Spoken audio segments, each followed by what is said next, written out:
Hey, so you see how for the past 5 years, ever since COVID happened, you told yourself every year that you're gonna make a change, new year, new you, and then you do the same thing that you said you were gonna do for like 7 days, 7 to 14 days max, and then by February you're burnt out and you stop doing it, and then you're saying stuff like February is the new January. Yeah, we're not gonna do that anymore. What I'm gonna need you to do is stop waiting for the feeling. You're never gonna feel like it. Maybe you've heard this before, maybe you haven't. You're never gonna feel like it. You're never gonna make the plan and then say, yeah, let's keep on doing it. There will be days when you wake up and you don't want to do it. There will be days when you wake up and you don't want to work out. People often wait to feel motivated and to feel confident before they take the action, before they take the leap. But here's a little secret: the action actually brings about the motivation. When it is you stack your habits in such a way that, let's say you have a tracker on your phone or on your calendar, when it is you see that you've been consistent for the past 5 days, for the past 7 days, for the past 21 days, once you see that, it makes you want to push even more. It makes you want to continue your streak.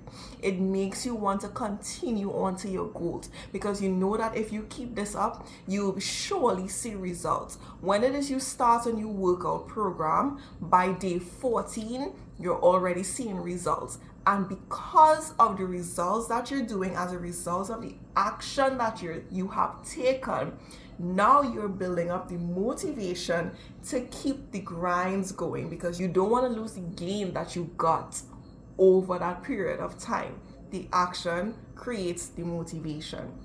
Do the thing first, and the motivation and the discipline will follow. My second point: your environment might be keeping you stuck.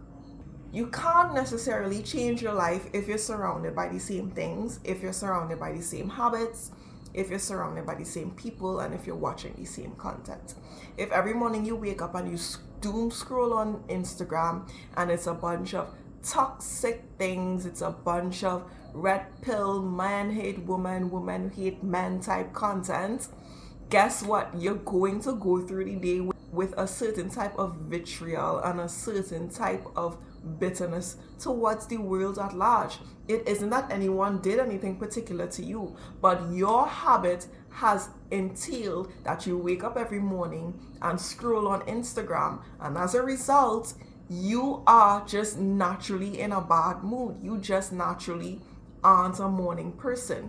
If it is you change that habit and replace it with something else, you may see a difference. If it is you change the persons that you speak to on a day-to-day basis, if it is you put the effort forward into finding a new friend group, or making one new friend every month, or talking to a new person every week, you might find that you might make more empowering relationships. You might find that you might be in conversations with persons that are actually going through what it is that you're going through and have been looking for a change.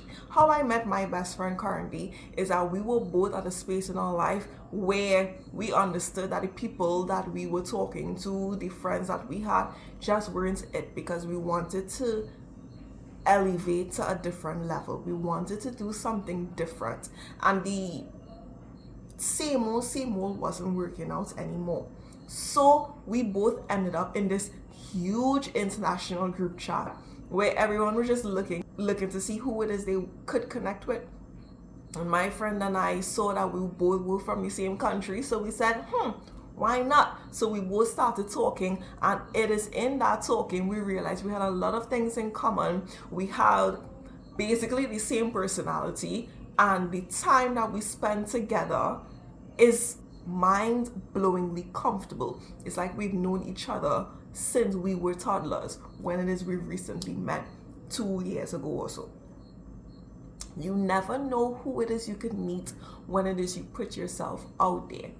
If it is you noticing that the people that you're surrounded with just aren't what it is you're looking for your new life, start putting things in place and talking to persons that may be able to share their wisdom with you, that may be able to set you up better later in life. You cannot grow in a space, you cannot grow in a relationship, you cannot grow in habits that are suffocating you. You can't say you want to get fit, but you eat junk every day. You can't say you want a healthy relationship, but the way you and your family or your current friends communicate with each other is by shouting about everything. It's by arguing about the simplest things. These things just don't work together. And believe it or not, my third point is you're probably entertaining the old you because that's just what you're comfortable with. You haven't committed fully. You're still entertaining the old you. The old you is comfortable. I get it. The old you is easy. The old you is just what you've gotten used to. This is the way of life that has worked thus far. But you're saying that you want something different. You're saying that you want to elevate. You're saying that you want to experience a certain level of prosperity that can only come from creating a new version of yourself. Therefore, the new you is going to require that you detach from the old you. I'm gonna need you to emotionally detach from your excuses, your doubts, from your need for external validation. If this is your box and you're surrounded by persons in where they are now comfortable around the version that you are currently, when it is you start to grow, the persons or the environment or the things that you're used to in that box are going to start jabbing at you, because where are you going? What are you doing? You need to emotionally detach from your need to be pleasing to the persons that are still in this box. You need to be able to emotionally detach from your need to be pleasing to the habits that are still in this box. When it is you're deciding that you want to become a new version of yourself, you need to understand that it is going to come at the cost of letting go of the old version of yourself. It's a fair trade. Old you for the new you. And the new version of yourself is so healed, has such strong boundaries, has such success that it's not going to dumb itself down to compete with your comfort zone. Your next level is not going to compete with your comfort zone. So you need to make it up in your mind whether this is something you want to do or not. If it is you're serious about doing this, look out for my next video because I post quite often.